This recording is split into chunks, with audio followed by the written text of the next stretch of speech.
When Christine McVie passed away in November 2022, millions around the world mourned the loss of Fleetwood Mac's golden voice.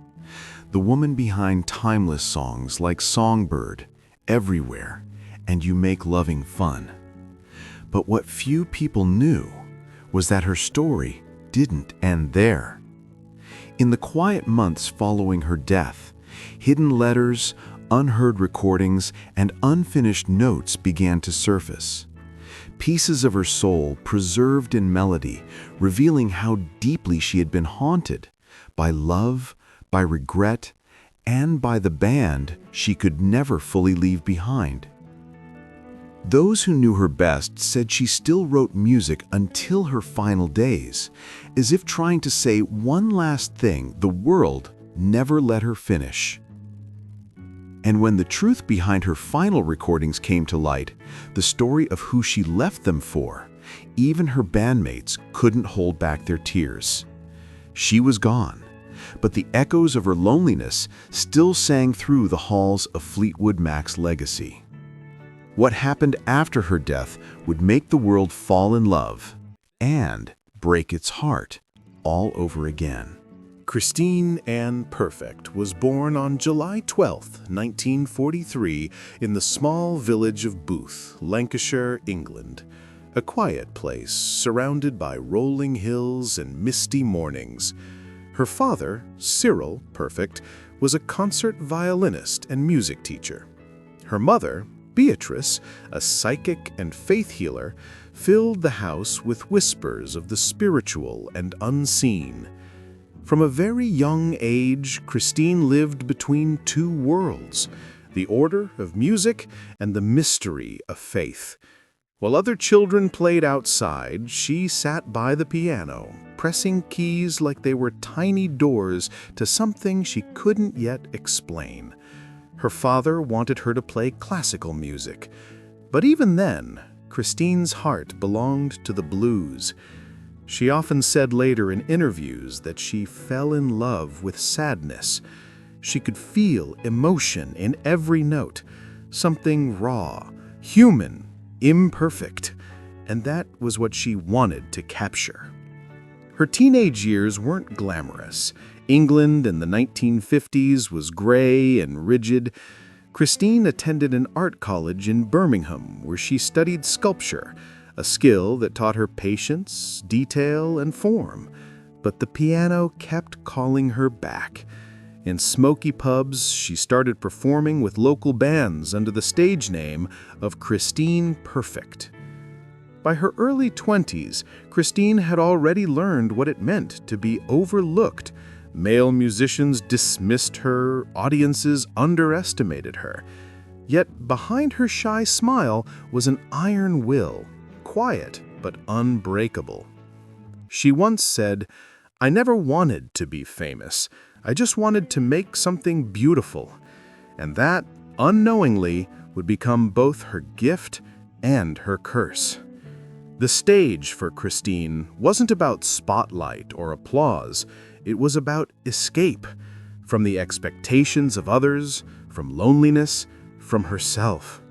Every song she wrote carried a piece of her own longing, a kind of soft ache that made people stop and listen without knowing why. Years later, that same gentle ache would make Fleetwood Mac's music unforgettable. But before the world heard her voice, Christine would face love, loss, and a choice that would change everything. By the late 1960s, Christine Perfect had become a familiar face in the British blues circuit. Her voice was smooth yet soulful, carrying a warmth that audiences couldn't forget. With her band Chicken Shack, she began to earn recognition, and in 1969, she won the Melody Maker Award for Best Female Vocalist in Britain. But success never changed her gentle nature. That same year, something else changed her life forever. She fell in love with John McVie, the quiet, reserved bass player of a rising blues rock band called Fleetwood Mac. Within weeks, they were married. Christine Perfect became Christine McVie, a name the world would soon know by heart. When Peter Green, the founder of Fleetwood Mac, left the band in 1970, the group was struggling to find direction. Christine, who had been singing background and playing keyboard occasionally, stepped in full time. Her presence transformed everything. Her songwriting brought warmth and melody to the band's sound. Songs like Over My Head and Say You Love Me would define their early 70s style. But it wasn't just her music, it was her soul. While others sought fame, Christine sought connection. She became the heart that held Fleetwood Mac together through chaos, heartbreak, and ego. Then, in 1975, two new members joined, Stevie Nicks and Lindsey Buckingham. With them came both magic and madness. The album Fleetwood Mac became a hit, but it was their next, Rumors, that would change music history. Rumors was written in the middle of personal disasters. Christine and John McVie's marriage falling apart, Stevie and Lindsey breaking up, Mick Fleetwood divorcing. But somehow, out of that pain, they made something eternal. Christine poured her heartbreak into You Make Loving Fun, a song about moving on, though she was singing it to another man while still in the same band as her ex-husband. She smiled through every interview, laughed on stage, and played the role of calm in a hurricane. But behind her piano, she was bleeding. Years later, Stevie Nicks said, "Christine was our glue. Without her, we would have destroyed each other." By the late 1970s, Fleetwood Mac were legends. Fame, money, awards, everything they had dreamed of. But Christine, who never chased the spotlight, began to feel lost in it. The world saw a woman of grace, elegance, and poise. Few saw the loneliness hiding beneath that perfection. Every song she wrote was a diary entry she never meant the world to read. And as the lights grew brighter, the shadows inside her grew darker. By the early 1980s, Fleetwood Mac were gods of rock. They filled stadiums, sold millions of albums, and lived under the blinding glare of fame. But for Christine McVie, the spotlight had become a prison, one lined with champagne, stage lights, and silence. She was surrounded by people, yet profoundly alone. The marriage with John McVie was long over, but the two still shared the same stage, the same songs, the same unspoken ache. While Stevie and Lindsey fought publicly, Christine's pain was quiet, the kind that eats you from the inside out. In 1984, she released her solo album, Christine McVie. To the outside world, it was a success, but the lyrics revealed a woman searching for peace she couldn't find. "I'm not crazy, I'm just lonely," she wrote in one of her journals. The band's fame brought chaos, drugs, exhaustion, endless touring. Christine was never the wild one, but she wasn't immune. She began drinking more, isolating herself after shows. Her friends said she could sit for hours in her hotel room staring at the piano without touching it. And then came heartbreak again. She fell in love with Dennis Wilson, the troubled drummer of the Beach Boys, a man as brilliant as he was self-destructive. Their relationship was passionate, but toxic. Dennis was haunted by addiction, and Christine tried to save him. But in 1983, he drowned after years of struggle. His death broke her completely. From that point, Christine's songs grew softer, sadder, almost like whispers to someone no longer there. She once admitted, "After Dennis, I never really recovered. I just learned to smile through it." Fleetwood Mac continued, but something inside her began to fade. The woman who had once held the band together now felt detached from everything, from fame, from music, from herself. In the mid-1990s, after another exhausting world tour, Christine made a shocking decision. She quit Fleetwood Mac. She sold her house in Los Angeles, returned to England, and disappeared from the public eye. For nearly 15 years, she lived alone in the English countryside, far from the chaos of fame.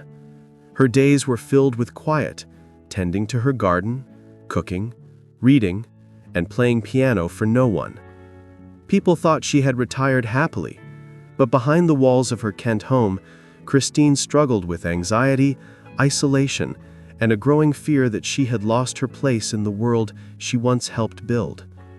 Stevie Nicks later said in an interview, "Christine was the calm in our storm. When she left, the house fell apart." Christine herself described it differently. "I didn't leave Fleetwood Mac. I just left the noise." But even in her silence, the past never truly left her. In 2014, after nearly 2 decades away from the stage, Christine McVie quietly returned to Fleetwood Mac. No grand announcement, no publicity stunt, just a woman walking back into a family that had been waiting for her. When she sat down at the piano for Don't Stop, the crowd erupted, not just in applause, but in relief. Stevie Nicks cried openly on stage that night. "I never thought I'd see her again," she said later. "It was like getting my sister back." For a while, it seemed like a fairy tale ending. The band was whole again. Christine laughed, sang, and toured across continents. But behind her gentle smile, her body was quietly failing her. In interviews, she began hinting at health struggles, chronic pain, difficulty walking, and fatigue. She brushed it off as age, but friends said she was suffering more than she let on. Even so, she kept writing music, always chasing that last perfect song. Then, in 2022, news broke. Christine McVie had died after a short illness. The world froze. Fans gathered outside concert halls, lighting candles, singing Songbird under the night sky. But the story didn't end there. Weeks after her passing, Christine's estate released fragments of her final recordings, unfinished demos, handwritten lyrics, and private notes. In one, she had written, "If I go before the others, tell them I was never far away. The song never ends, it just changes key." It was later revealed that Christine had been planning an intimate solo record, a collection of songs dedicated to Dennis Wilson and to the band she loved, even when it broke her heart. One track, titled "You're Still Here Somewhere," was found on her home piano, half complete, her handwriting still on the sheet. When Stevie Nicks heard it, she wept. "She wrote it for all of us," she said softly. "It's like she knew she was saying goodbye." Christine's death didn't just mark the end of an era. It reopened every wound the band had ever carried. Old bandmates who hadn't spoken in years called each other again. The past came flooding back. The woman who once held everyone together was gone, and suddenly the silence she left behind was louder than ever. In her final months, Christine had often said she was at peace, that she had done everything she came to do. But in the echoes of her unfinished song, you can still feel it, the longing, the melancholy, the beauty of a soul who gave the world music and paid for it with her heart. Today, Christine McVie's voice still drifts through time, soft, patient, and unmistakably human. Her songs were never about perfection. They were about truth. The quiet kind of truth that hides behind a smile. The kind that only reveals itself when the lights go out. To the world, she was the calm one, the balance to Stevie Nicks' fire and Lindsey Buckingham's storm. But those who knew her best understood. Christine was the soul of Fleetwood Mac. Her melodies were bridges between chaos and beauty, between heartbreak and hope. After her death, her music returned to the charts. Songbird was played at weddings, funerals, and quiet mornings around the world. Fans rediscovered her words and found comfort in them, as if she was still whispering through every note, "Don't stop thinking about tomorrow." Stevie Nicks called her the best friend I ever had.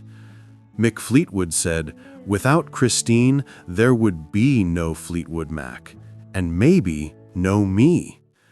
But Christine herself once said something simpler. "I just wanted to make people feel something." And she did. For half a century, she gave the world songs that healed, that reminded us how fragile love is and how beautiful it can be even when it hurts. In the end, Christine McVie wasn't just the voice of Fleetwood Mac. She was the quiet heartbeat that kept the music alive long after the applause faded.